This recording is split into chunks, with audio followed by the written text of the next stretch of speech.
আমাদের দেশের এক নেত্রী যিনি চলে গেছেন, তার বাপের ছবি টেহার মধ্যে, স্কুলের মধ্যে, আদালতে, অফিসে, এরপরে কি কয় বই পুস্তকের মধ্যে, রাস্তার মোড়ে মোড়ে, ভাস্কর্যের মধ্যে, সব জায়গায় তার বাপের ছবি লাগাইছিল। কথা কয় না? লাগাইছিল না? লাগাইছিল না? কি হয়েছে লাগাইয়া? কি হয়েছে? আমি এটা মজা করে বলি যদিও, কিন্তু বাস্তবতা তো এটাই যে আপনি টাকার মধ্যে, বাড়ির মধ্যে, আদালতের মধ্যে, অফিসের মধ্যে, স্কুলে, কলেজে, এমনকি আলিয়া মাদ্রাসায়, এমনকি টাকার মধ্যে, ভাস্কর্যে, মূর্তির মধ্যে, সব জায়গায়, এমনকি পুলিশ, বিডিআর, র্যাব, আর্মি, এদের বিশেষ বিশেষ দিনে এদের এখানে বল্টুর মধ্যে। কথা কয় না? কয়েকদিন পরে আবার আল্লাহ জানে আর হাসিনা কয়েকদিন থাকলে মনে হয় যে হুজুর এই নিয়ে লাগাই লাগাই ওয়াজ করা লাগলো, ওয়াজ করা লাগতো এনে লাগাই। অবস্থাটা এমনই হইতেছিল যে মুজিব পূজা এমন অবস্থায় চলে যাচ্ছিল।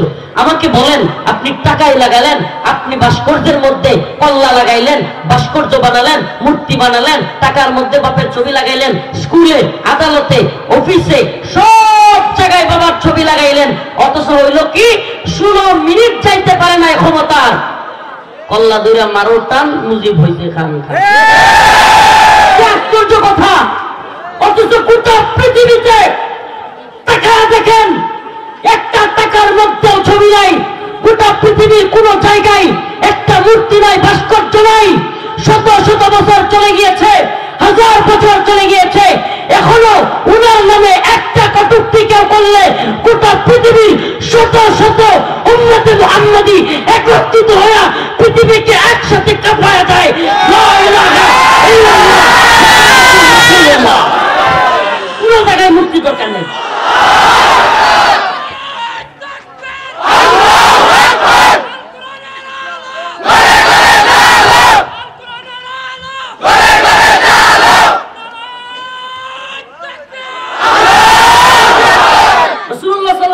একটা মূর্তি পুরা পৃথিবীতে আছে? আছে বলেন? একটা টাকার মধ্যে ছবি আছে? পৃথিবীর কেউ দেখাইতে পারবে? শত শত বছর চলে গেছে, কোন এক কুলাঙ্গার এখনো রসুলকে নিয়ে কিচ্ছু বললে শত শত কোটি মুসলমানের কইলটা ফাইতে যায়। এখানে কই ভালোবাসা দিয়া, মূর্তি দিয়া, টাকা দিয়া, জয় বাংলা স্লোগান দেওয়াইয়া, বাধ্য কইয়া মানুষের ভালোবাসা আদায় করে দেন, কেউ করতে পারবে না। এজন্য বলি, ভালোবাসা পেতে হলে মানুষের অন্তর থেকে পাওয়ার আশা করতে হবে। আল্লাহ পাক আমাদেরকে বোঝার তৌফিক দান করুন, এগুলো থেকে, সমস্ত গুনাহের কাজ থেকে তওবা করার তৌফিক দান করুন। ওলামায়ে কেরাম বুঝাইছিল, ভাস্কর্য বানায়েন না, বাপের মূর্তি বানায়েন না, কত বুঝাইলাম আমরা, মানছে না? মানে নাই। এখন কি হইছে? নিজে তো পালাইছে, এখন বাপের অবস্থাটা কি হইছে? এই বেচারারে সম্মানিত করছে না আরো অপমান করছে? বাধ্য কইরা সম্মান আদায় করা যায় না, ভালোবাসা আদায় করা যায় না। আল্লাহ পাক আমাদেরকে বোঝার তৌফিক দান করুন, বলেন আমিন। তাইলে আজকের আলোচনায় আমি চাই আমার এই টঙ্গীর ভাইরা, এখানে আমি প্রতি বছর এই প্রোগ্রামে আসি, উনি আমাদের এলাকার বড় ভাই, এই মসজিদের ইমাম সাহেব, আমি প্রত্যেক বছর এখানে আসি। আপনাদের প্রতি উদারতা আহ্বান থাকবে, আপনাদের মা বোনদেরকে পর্দা করাবেন তো? এখনো যেই মারা রাস্তায় আছেন দ্রুত চলে যান, বাড়িতে চলে যান। আপনারা পর্দা ছাড়া ঘর থেকে বের হলেন মানে আপনি জাহান্নামের পথে আগালেন। মা, এটা আপনি বুঝতেছেন না, এটা আপনাকে কেউ বুঝাচ্ছে না, কিন্তু এটাই বাস্তবতা। আপনি একটা কদম দিলেন মানে একটা কদম জাহান্নামের দিকে আগালেন। এটা আপনাকে কে বুঝাবে? ও ভাই, বিশ্বাস করেন ভাই, এটা একেবারে আমরা যারা দ্বীন ইলম যাদের আছে, যারা জানে, এরা সুস্পষ্ট যে যেই মেয়ে পর্দা ছাড়া ঘর থেকে বেরোলো সে জাহান্নামের পথে একটা কদম ফেললো। আল্লাহ পাক তওবা করার তৌফিক দান করুন, আরো জোরে বলেন আমিন। তো মুমিনের কয়েকটা সিফাত বললাম, قد أفلح المؤمنون الذين هم في صلاتهم خاشعون। মুমিন, সফল মুমিন কারা? যারা খুশু খুজুর সাথে নামাজ পড়ে। আজকে থেকে নামাজ পড়বো তো ইনশাআল্লাহ? একটু হাতটা তুলে দেখেন, কে কে নামাজ পড়বো? নামাজ পড়বো তো ইনশাআল্লাহ? আল্লাহ পাক তৌফিক দান করুক, বলেন আমিন। আরো জোরে বলেন আমিন। বউকে পর্দায় রাখবো তো ইনশাআল্লাহ? যেদিন নাই আপনারা আজকে তওবা করাইতেছে, জানেন রাসূলুল্লাহ সাল্লাল্লাহু আলাইহি ওয়াসাল্লাম হাদিসের মধ্যে বলছেন, যে বান্দা গুনাহ ছেড়ে দিবে, এটা বলার পরে মালিক এত বেশি খুশি হয় সুবহানাল্লাহ, যে একটা লোক তার উট হারায় গেছে মরুভূমির মধ্যে। কোথায়? মরুভূমিতে উটটা হারায় গেছে। চতুর্দিকে বালি আর বালি, চারদিকে যত চোখ যায়, এত তীব্র গরম, মাথা থেকে ঘাম পড়তেছে, আর বালির মধ্যে পা দেয়া যায় না গরমের কারণে। এমন অবস্থায় বেড়া দেয় তার উট নাই। হাই হাই, কি অবস্থা দেয়! কারণ আমি যাবো কেমনে? এই বালুর মধ্যে হাঁটতেই পারি না, যাওয়ার ব্যবস্থা কি? এই অবস্থায় হঠাৎ করে তার চোখগুলো লেগে গেছে, তন্দ্রার মতো আসছে। ওইটা দেখে উটটা চলে আসছে। কেমন খুশি হবে! কেমন খুশি হবে! এর চাইতেও বেশি খুশি আমার আপনার মালিক হয়। রাসূল বলেন, ওই উট হারায় যাওয়া ব্যক্তি উট পাইলে যেমন খুশি হয়, আমার আপনার মালিক, একটা মানুষ নামাজ পড়ে না, একটা মানুষ রোজা রাখে না, গুনাহ করে, গুনাহ ছেড়ে দিয়া মালিককে সিজদা দিলে, তওবা করলে আমার মালিক এর চাইতেও বেশি খুশি হয়। ইল্লা মান তাবা ওয়া আমানা ওয়া আমিলা আমালান সালিহা ফাউলাইকা ইউবাদদিলুল্লাহ ইল্লা মান তাবা ওয়া আমানা ওয়া আমিলা আমালান সালিহা فأولئك يبدل الله سيئاتهم حسنات।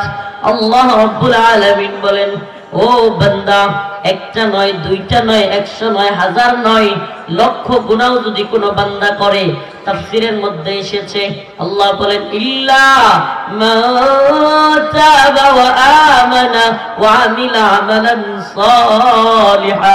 বান্দা জিনা করে ফেলেছিস, ব্যভিচার করে ফেলেছিস, গুনাহের মধ্যে জড়ায় গিয়েছিস, রিলেশনের নামে অবৈধ সম্পর্ক করে ফেলেছিস, সুদ খেয়ে ফেলেছিস, কারো উপরে কষ্ট দিয়ে ফেলেছিস, আল্লাহ বলেন, ও বান্দা, গুনাহ ছেড়ে দিয়ে যদি একবার খাঁটি অন্তরে আমার আল্লাহ এভাবে ডাক দিয়া মালিককে একবার তওবা করতে পারো, আল্লাহ বলেন, ফাউলাইকা ইউবাদদিলুল্লাহ সাইয়্যাতিহিম হাসানাত।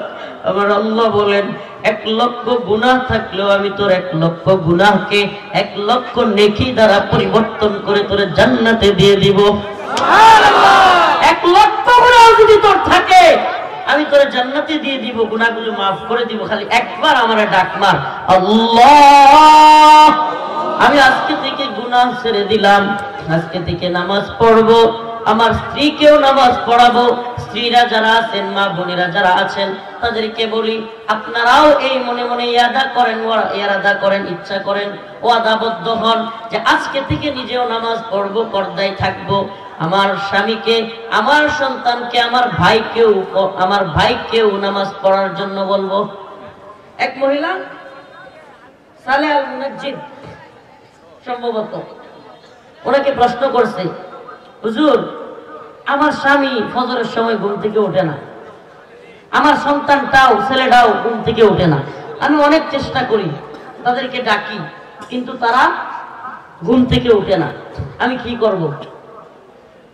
হুজুর বলছে, আচ্ছা মনে করেন আপনার বাড়িতে আগুন লেগে গেছে, কি হয়েছে?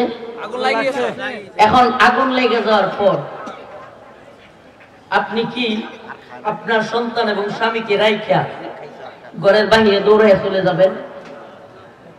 মহিলা কয়, না, এটা অবশ্যই না, যেভাবেই হোক আমি তুলে নিয়ে যাব। হুজুর বলেন যে তাহলে আপনি আপনার ছেলে এবং স্বামীকে ঘুম থেকে উঠাতে পারেন না বলতেছেন, তাহলে যখন আগুন লাগবে কিভাবে উঠাবেন? বলে, তো তখন তো টাইনা টুইনা হইলেও তুলবো।